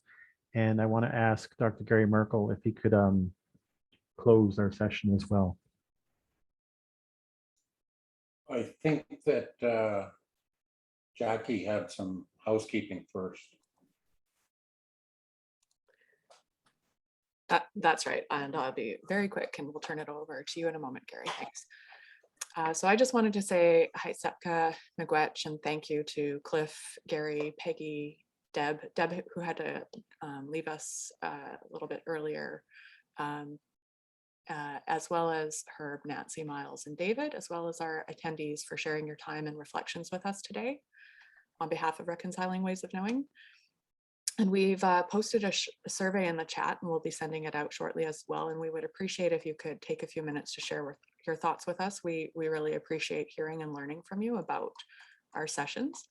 And just wanted to note that we're planning about 4 more dialogues in this series, and look forward to sharing more information with you about those and our future plans soon. And an additional note that we are working on producing transcripts of each of our talks. It is a bit of a process that's taking some time, so it won't be immediate, but in the future we will have some of those, which we hope to post on our website. And we're talking also about pulling some of these conversations together in a book, which is a conversation that's ongoing, and we will definitely let you know about those plans once we know more about them. So we encourage you to visit our website at waysofknowingforum.ca to be sure that you're signed up for updates so that we can keep you posted on these plans. And you can also follow us on our social media, which I've linked earlier in the chat, and you can find on the bottom of our webpage as well. And last but not least, we ask you to consider donating to support our ability to bring you these dialogues, which you can do on our website. Thank you very much on behalf of Reconciling Ways of Knowing. Excellent. So again, in keeping with helping us to move to earth-based thinking, I'm going to start with a moment of silence for those who cannot speak for themselves.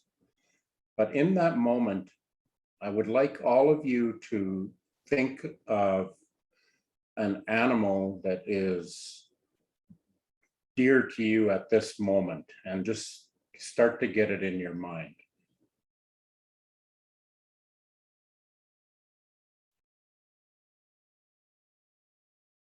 Okay, so now just This may require you again to close your eyes and try to get rid of the distractions around you, but just imagine that animal now playing,